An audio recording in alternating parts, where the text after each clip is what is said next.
So now we will start with another concept, right, which is matching principle. तो अभी तक हमने चार आपको अकाउंटिंग कॉन्सेप्ट्स बताया है: periodicity, separate entity, money measurement, dual aspect, right? Next is the fifth accounting concept, which is matching concept. This concept is highly important, right? And काफी ज्यादा सिमिलैरिटीज आपको मिलेंगी. जैसे अगर मैं आपको बोल रहा हूं, if I talk about periodicity, what is periodicity saying? That your accounting period is for how many months? 12 months. So profit is what?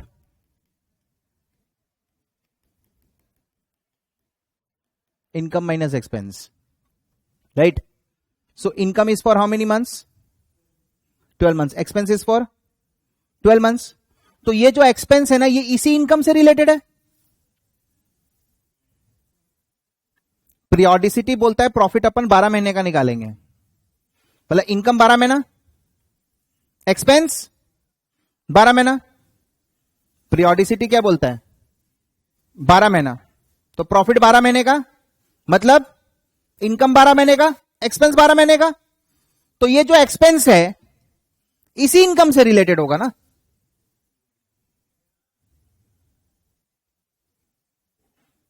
Yes और नो? मैचिंग प्रिंसिपल बोलता है all expenses are to be match with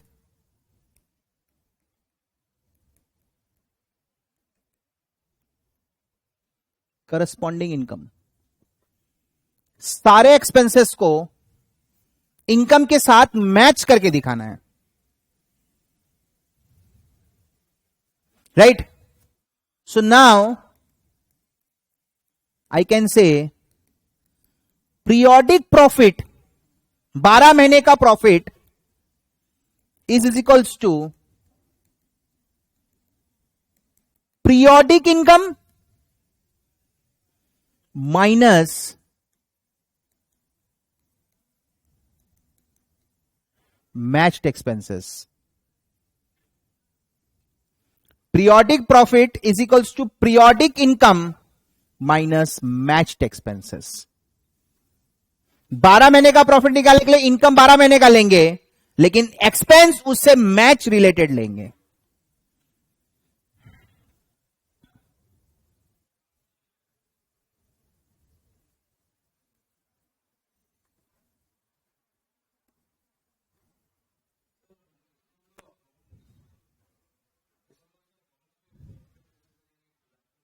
सब मैं आपको बताऊंगा example के through अभी, ठीक है? सपोज करिए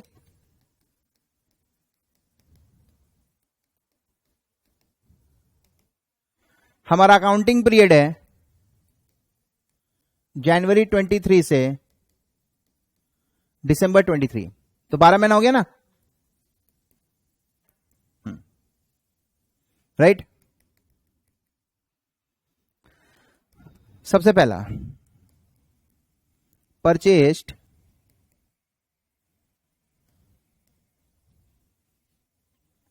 $10,000 piece at the rate 20 per piece, right? Sold 8,000 pieces at the rate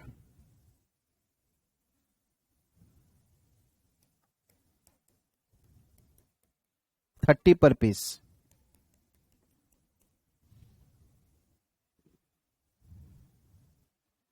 right? Paid rent for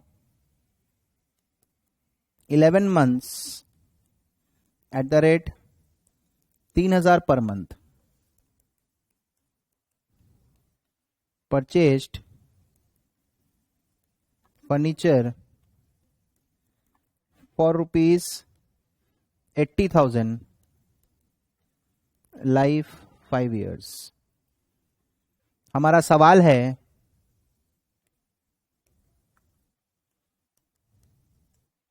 calculate profit.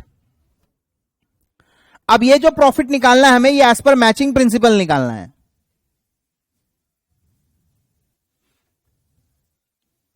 What ever profit we have to calculate as per matching principal.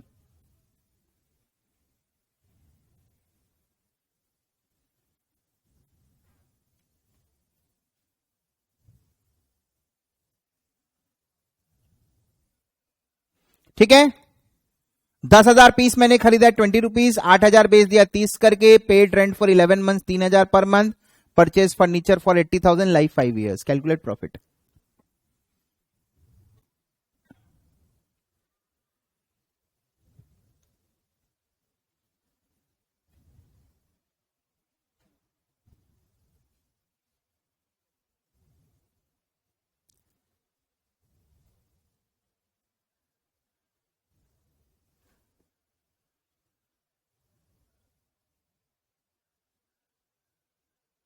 अब 12 महीने का ये जो मैंने बेचा है, दिस इज व्हाट, इनकम और revenue अपन बोल सकते हैं, cell of goods.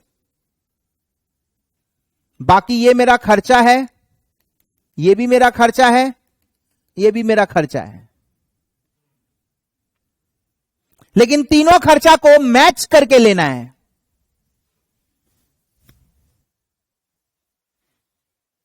Any amount expended is expenditure. अपन जो एक्सपेंस बोलते हैं ना, that is matched expense. The expense का लिटरल मीनिंग क्या होता है? Matched expenses. इस साल का एक्सपेंस, इस इनकम से रिलेटेड एक्सपेंस। एक्चुअली में expenditure is a broad term. Asset जो मैं खरीदता हूं उसको मैं 5 साल यूज करूंगा, वो भी मेरा एक्सपेंडिचर है, बट उसको अपन कैपिटल एक्सपेंडिचर बोलते हैं। सैलरी मैं हर साल पेमेंट करूंगा, गुड्स मैं हर बार खरीदूंगा, तो इसको अपन बोलते हैं इनकम रिलेटेड एक्सपेंडिचर। तो अपने इसको रेवेन्यू एक्सपेंडिचर बोलते हैं, हम लोग आगे बात करेंगे। तो जैसे ये हमारा हो गया रेवेन्यू रिलेटेड एक्सपेंडिचर, ये हो गया हमारा रेवेन्यू क्योंकि जो हमको बार बार देना है। ये हो गया हमारा capital related expenditure, capital expenditure कई सालों में एक बार होना है ये।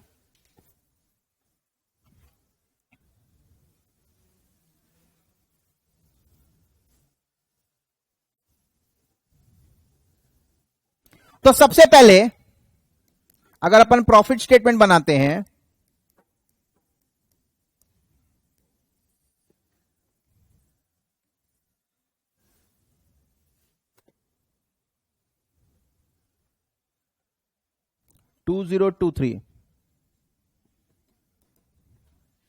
रेवेन्यू 12 महीना में 8,000 पीस बिका है at the rate 30।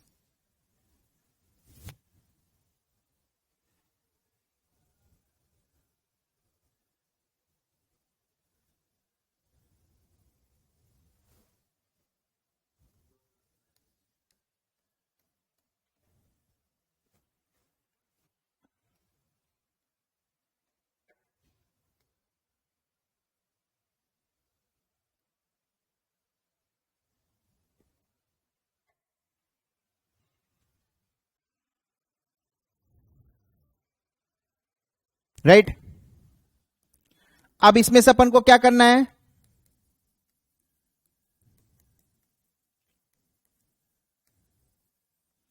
Matched expenses less करना है। सबसे पहला हमारा परचेजेस है 10,000 इंटू 20। लेकिन क्या यह परचेज मैच्ड है? बिल्कुल भी नहीं। टेक्निकली स्पीकिंग अगर आप गौर से देखेंगे 8,000 पीस आपका बिका है और यहां पे खर्चा है 10,000 पीस का। तो अगर यहां पे रेवेन्यू 8,000 पीस का, तो यहां पे खर्चा भी 8,000 पीस का होना चाहिए।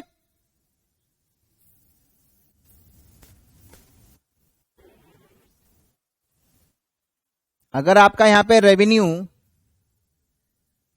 कितना पीस का है? 8,000 पीस का, तो खर्चा भी कितने का होना चाहिए? 8,000 का होना चाहिए, हाँ या ना? अगर यहां पे रेवेन्यू 8,000 है तो यहां पे खर्चा भी 8,000 का होना चाहिए, लेकिन यहां पे खर्चा कितने का दिख रहा है? तो अपन को क्या करना चाहिए? क्या करना चाहिए अपन को? यहां से 2,000 पीस का 20 करके हटाना चाहिए।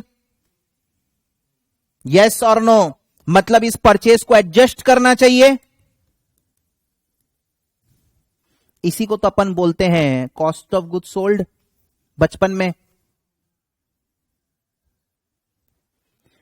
सेल से परचेस लेस नहीं होता, सेल से परचेस एडजस्टेड लेस होता है, सीओजीएस लेस होता है क्लोजिंग स्टॉक एडजस्ट करने के बाद। ऐसा करते ही क्या होगा? 1,60,000। अब बोलो सेल्स कितने का? 8,000 पीस का। परचेस कितने का? 8,000 पीस का। एडजस्ट हो गया। क्योंकि अपन ग्रॉस परचेज लेते हैं तो 2,000 अपन को स्टॉक लेस करना पड़ेगा।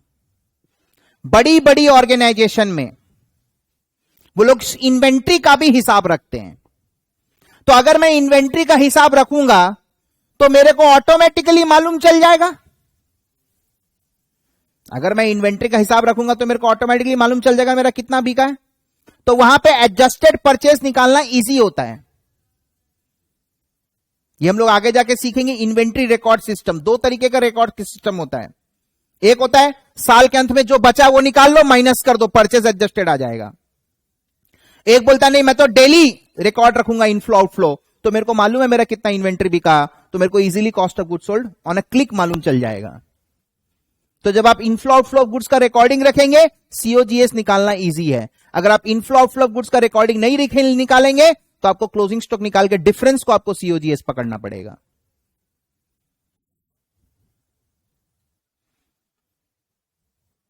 Is it fine? Right? So purchase 10,000 का है, रेवेन्यू 8,000 का है, लेस करना पड़ेगा 2,000, तब जाके मेरा मैच होगा। उसके बाद रेंट 3,000 मंथली है। आपने पेमेंट 11 महीने का किया, बट आपने जगह कितने महीने इस्तेमाल किया? तो खर्चा 12 महीने का। खर्चा का लिटरल मीनिंग वो क्या है? ब्रॉड मीनिंग तो हम लोग समझ लिया। गुड्स खरीदेगा वो भी खर्चा, एक्सपेंडिचर है। एसेट खरीदा वो भी है। लेकिन अपने यहां पे उन खर्चों के लिए बात कर रहे हैं जो इनकम से रिलेटेड है। तो इनकम से रिलेटेड 11 महीने का रेंट नहीं है, इनकम से रिलेटेड 12 महीने का रेंट है, क्योंकि जगह को आपने 12 महीना इस्तेमाल किया है, 12 महीना आप यहां से धंधा किए हैं। जितना पैसा दिया, जितना पैसा भरा, उससे फर्क नहीं पड़ता, जितना माल खरीदा उससे फर्क नहीं पड़ता, रिलेशन लगाना पड़ेगा। क्योंकि ये 12 महीने का रेवेन्यू है तो यहां पे इससे रिलेटेड खर्चा आना चाहिए, तो 12 महीने का खर्चा आएगा। इसीलिए तो पैसा 11 महीने का दिया तो 1 महीने का आउटस्टैंडिंग निकल गया। तो एक्सपेंस का मतलब अगर मैं बताऊं किसी को, बहुत सिंपल है। एक्सपेंस होता है benefit derived in an accounting period. Expense का मतलब होता है वो वाला परचेज जो रेवेन्यू के साथ मैच हो। एक्सपेंस का मतलब होता है वो वाला बेनिफिट जो इस साल डिराइव हो गया है। पेड तो 11 महीने का है, बट बेनिफिट डिराइव 12 महीना है, इसीलिए 1 महीना आउटस्टैंडिंग बैलेंस शीट में आता है।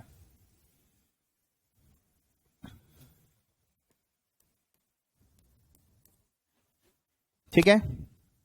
Last but not the least, depreciation. इसको अपन डेप्रीसिएशन बोलते हैं। इस एसेट से आप कितना साल कमाएंगे? 5 साल। So this asset will help you in earning revenue for how many years? 5 years. This asset will help you in earning revenue for how many years? 5 years. 5 साल आपको मदद करेगा ये एसेट। तो डोंट यू थिंक इसका cost को मेरे को तोड़ तोड़ के 5 साल में दिखाना चाहिए? That is depreciation. रेंट अगले महीने फिर देना पड़ेगा। यहां पे जितना मैं बेनिफिट डिराइव करता हूं उतना पैसा मैं दे देता हूं हर साल, लेकिन इसका पैसा एक बार में दिया हुआ है, हर बार थोड़ा थोड़ा थोड़ा थोड़ा थोड़ा करके बेनिफिट मिलेगा। तो इससे मैं 5 साल बेनिफिट ड्राइव करूंगा. बेनिफिट विल बी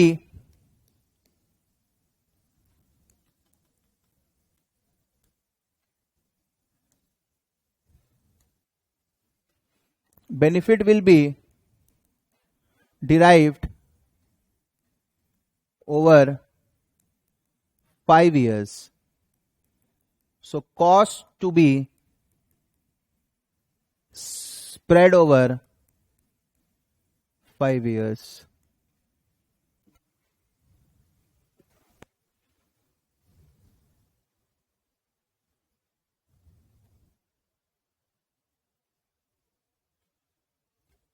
ठीक है.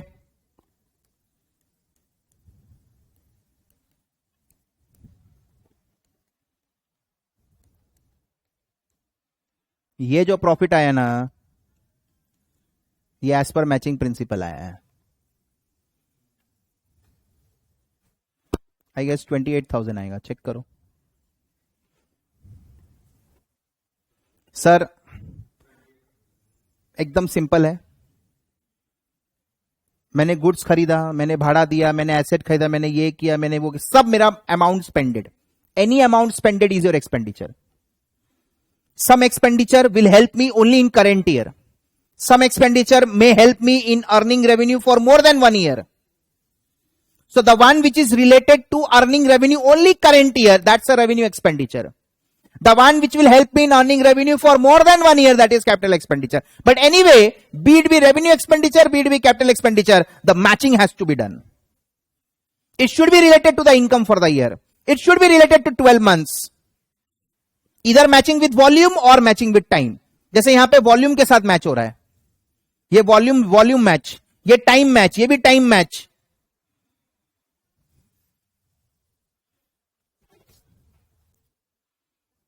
Are you getting my point? इसको भी 2 तरीके का इन्वेंट्री रिकॉर्ड सिस्टम होता है. एक होता है फिजिकल, एक होता है पीरियोडिक. फिजिकल में अपन के पास में इनफ्लो आउटफ्लो गुड्स का हिसाब नहीं है, तो लास्ट में काउंट करके पता चलाना पड़ता है कितना माल बच गया है. उसी हिसाब से वो परचेस से लेस होने से हमारा कॉस्ट ऑफ गुड्स सोल्ड आता है. लेकिन जहां पर मैं स्टोर लेजर बना रहा हूं, बचपन में तुमने बनाया भी होगा, जहां पे मैं स्टोर लेजर बना रहा हूं, जहां पे मेरा हर एक इनफ्लो और आउटफ्लो ऑफ गुड्स का भी हिसाब है. मैंने कल बताया भी था लास्ट क्लास, अकाउंटिंग इन्वेंट्री का भी होता है, रिसोर्सेज है वो. क्या ज्वेलरी शॉप वाला लोग अपना इन्वेंट्री का हिसाब नहीं रखेगा? अगर एक स्टाफ एक नेकलेस पार कर लिया तो क्या होगा? पूरा महीने का कमाई गया उसका.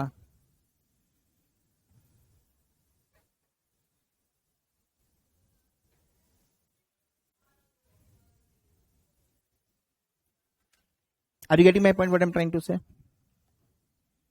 हाँ, सो ये बहुत इंपॉर्टेंट है क्या एस्पेक्ट.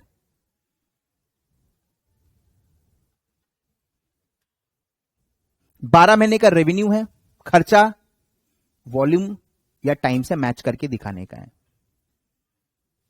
व्हेन आई से खर्चा, उसका लिटरल मीनिंग होता है मैच्ड एक्सपेंसेस, इनकम से रिलेटेड एक्सपेंडिचर, 12 महीना से रिलेटेड एक्सपेंडिचर. बट एक्सपेंडिचर का मीनिंग बहुत ब्रॉड होता है. बट अपन जो एक्सपेंस इनकम बोलते हैं, वो एक्सपेंस के बारे में बात करें जो मैच्ड एक्सपेंस है, जो एक्चुअल में मेरा इनकम से लेस होगा, हम उसके लिए बात कर रहे हैं. रेंट पेड भी एक शुरू में एक्सपेंस माना जाता है, परचेज भी एक्सपेंस माना जाता है, बट उसको अल्टीमेटली उसको मैच करके दिखाना है. रेंट पेड 11 महीने का, ये भी मेरा खर्चा है. परचेज किया, वो भी मेरा खर्चा है, बट वो मैच नहीं है, वो अनमैच्ड है अभी. तो अनमैच्ड को मैच करते हैं अपन पीएल बनाते वक्त. ट्रांजैक्शन रिकॉर्ड करते वक्त वो अनमैच्ड रहता है. अगर आप रेंट 15 महीने का भी दे देंगे तो भी आप उसको एक्सपेंस ही बोलेंगे. हालांकि 15 महीना में 12 महीना एक्सपेंस होना चाहिए, 3 महीना फ्यूचर का है, बट शुरुआत में उसको अपन एक्सपेंस ही बोलते हैं. अनमैच्ड. पीएल बनाते हुए वो मैच हो जाता है. शुरू में परचेस करते हुए आपको मालूम नहीं रहेगा आपने कितना बेचा है, तो इसलिए वो अनमैच्ड कैटेगरी में रहता है. फिर बाद में वो मैचिंग होता है. एसेट जब खरीदते हो, पूरा का पूरा जितना बेनिफिट डिराइव करते हो 1 साल का, उतना आप एक्सपेंस दिखाते हो. राइट? एक सिस्टम, एक प्रोसेस है जो धीरे धीरे आप लोग सीख जाएंगे अकाउंटिंग करने का. सदियों से इस तरीके से लोग अकाउंटिंग करते आ रहे हैं, तो वो प्रैक्टिस बन गया है. हालांकि आज बहुत डिफिकल्ट है इन्वेंट्री मेंटेन करना, तो लोग इन्वेंट्री मेंटेन करने लग गए प्रॉपरली। हम लोग ऑडिट करते हैं, मैं पिछले 14 साल से ऑडिट कर रहा हूं, मेरे को मालूम है 10 साल पहले मैं जिन क्लाइंट्स का ऑडिट करता था उन लोग के पास में इन्वेंट्री का कोई हिसाब नहीं था, स्टॉक काउंटिंग करना पड़ता था, उसके बाद में मालूम चलता था इन्वेंट्री कितना है। बट आज इजीली अवेलेबल है। आज मेरे को मालूम रहता है कि इसके पास इतना रुपए का स्टॉक बचा हुआ है, मैं गोडाउन में जाके फिजिकल वेरिफिकेशन करवाता हूं और मैच करता हूं कि मेरा फिजिकल स्टॉक और बुक स्टॉक मैच कर रहा है कि नहीं कर रहा है। तो फिजिकल इन्वेंट्री सिस्टम में क्लोजिंग स्टॉक अलग से निकालना पड़ता है, परपेचुअल में आपको मालूम रहता है इतना बिका है, इतना बच गया है, तो जो बिका वो डायरेक्टली यहां आ जाएगा, जो बच गया वो सीधा बैलेंस शीट में चला जाएगा। तो आप समझ में आया कॉस्ट ऑफ गुड्स निकालते वक्त क्यों मैचलेस होता है क्लोजिंग स्टॉक, मैच करने के लिए।